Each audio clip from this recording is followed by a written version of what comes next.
E nós recebemos muitos elogios da sua palestra, então nós agradecemos. Eu que agradeço, é um prazer estar com vocês aqui. Boa tarde. É um prazer enorme estarmos aqui com o senhor no quarto CDNB. A palestra foi um sucesso. Eu recebi a informação de que nós estamos com 369 pessoas agora. E nós recebemos muitos elogios. Então, vamos dar início ao momento de perguntas, ok? Ok, à disposição. Vamos lá. Obrigada. A nossa primeira pergunta foi da Tatiane, que perguntou: quais foram os métodos de caracterização que vocês utilizaram para caracterizar o curativo em si, as membranas e os hidrogéis? Obrigado pela pergunta. Na verdade, é importante enfatizar que como eu sou químico, né, químico de materiais, e a gente, em se tratando de curativo em especial, a gente tenta racionalizar, ainda mais por ter interação com empresas, né, também ter uma startup, a gente tenta, vai desde a base da caracterização físico-química, incluindo ensaios tradicionais como microscopia de varredura, infravermelho, análise térmica. A gente também faz toda a parte de caracterização in vitro, citotoxicidade, se for preciso, mutagenicidade. E quando preciso, possível, a gente vai até a ponta também fazendo estudo em animais e em humanos.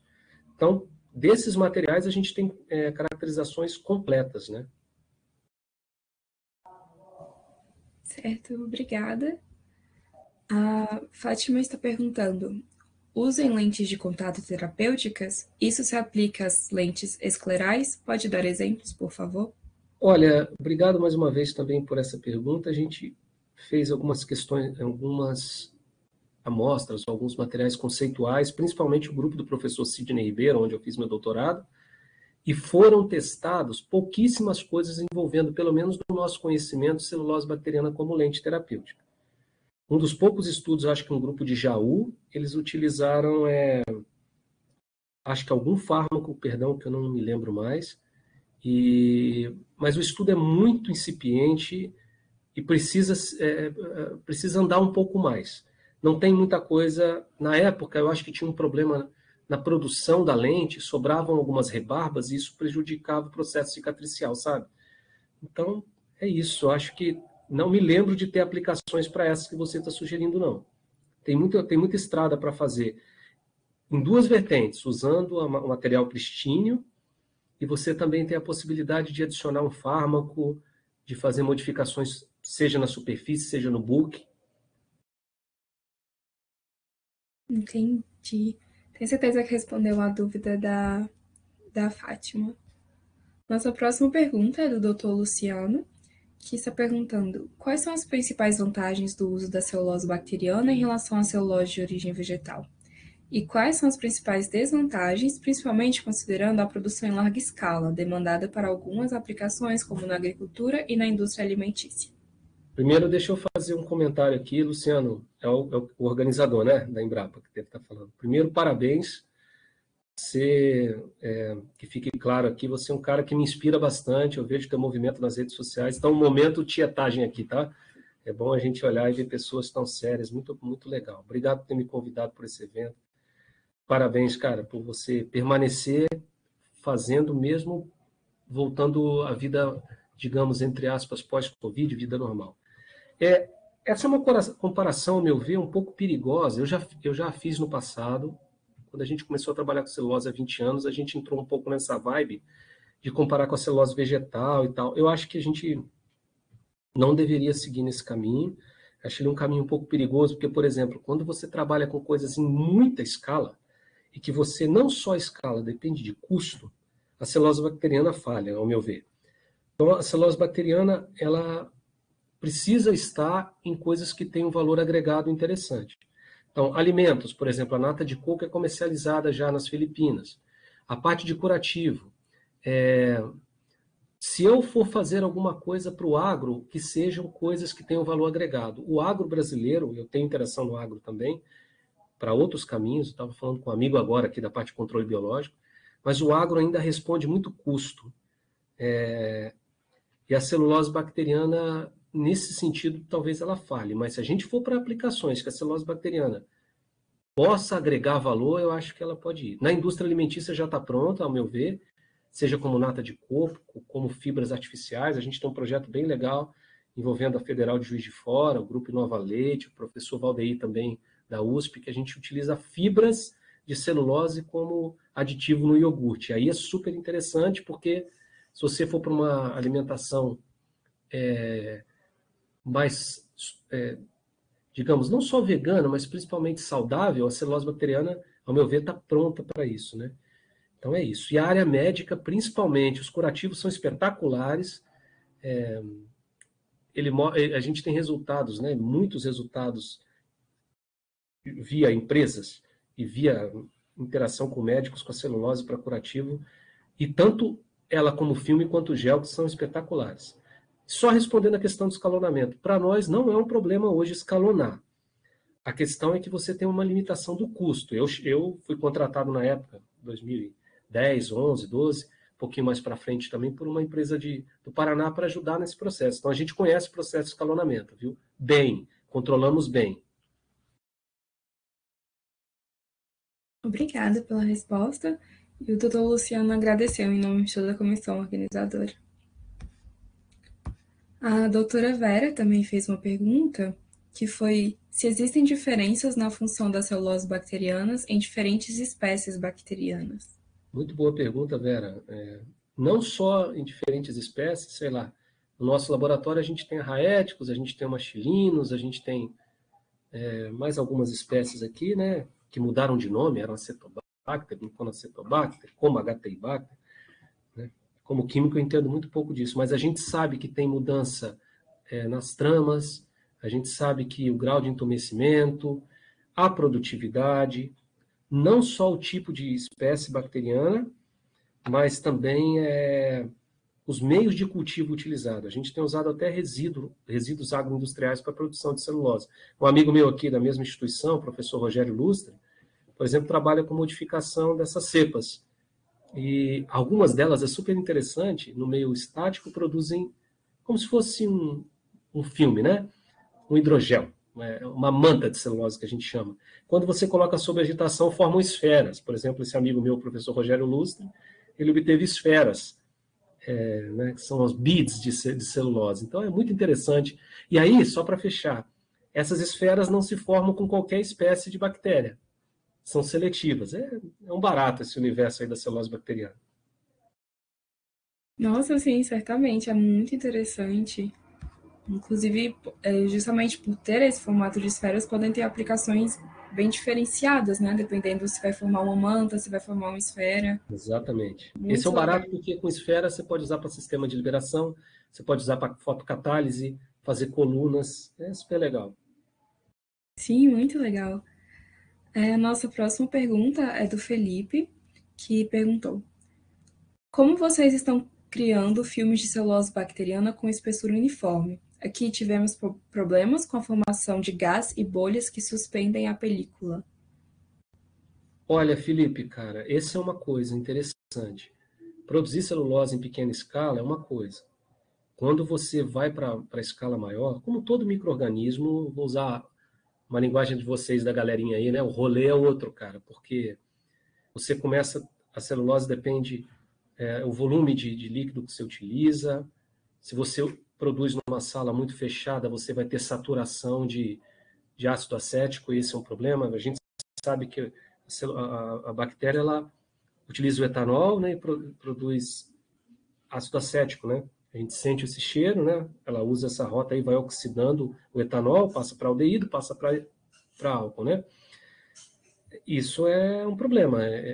Você está num ambiente que sature de ácido acético.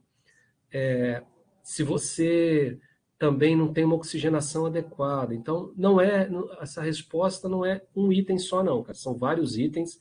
Às vezes você precisa de uma sala controlada, de uma umidade controlada, da temperatura controlada. Escalonar não é simples. Nós ficamos 4, 5 anos na empresa para resolver esse problema. Não é simples, não. Obrigado, viu, Felipe? Obrigada pela resposta. A nossa próxima pergunta é do Ulisses, que está perguntando assim: existem inventários sistematizados de caracterização e processos de bioprospecção de materiais de celulose animal e vegetal? Se existem, onde podem ser encontrados? Se não, existe um relatório de pesquisa com uma meta-análise como esta que você recomenda? Olha, eu até coloquei no chat aqui, se você buscar o market share de celulose, você vai encontrar bastante coisa. Tem relatórios, eles custam, não são baratos, eu não lembro agora, são 6 mil, 8 mil dólares. É muito caro, você pode colocar isso dentro de um projeto. Agora é o seguinte, vou chamar agora um pouco mais, não só a bacteriana, o universo das nanoceluloses. Nanocelulose bacteriana, nanocristais de celulose e as nanofibras de celulose. São as nanoceluloses.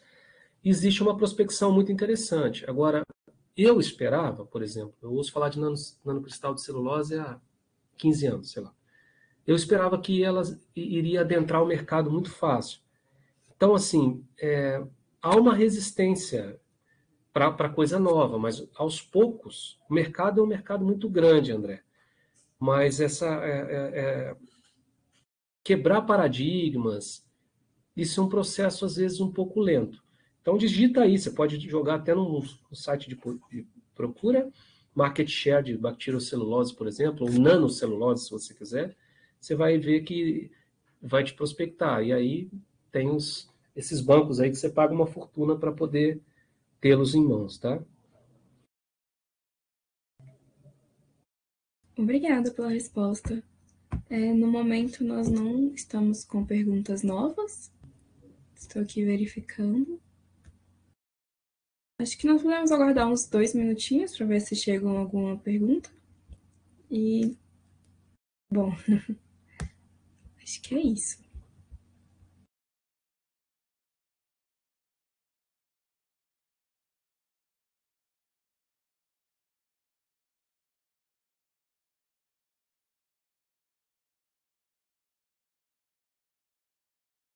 Sim, reforçando mais uma vez, tiveram muitos elogios referente à palestra.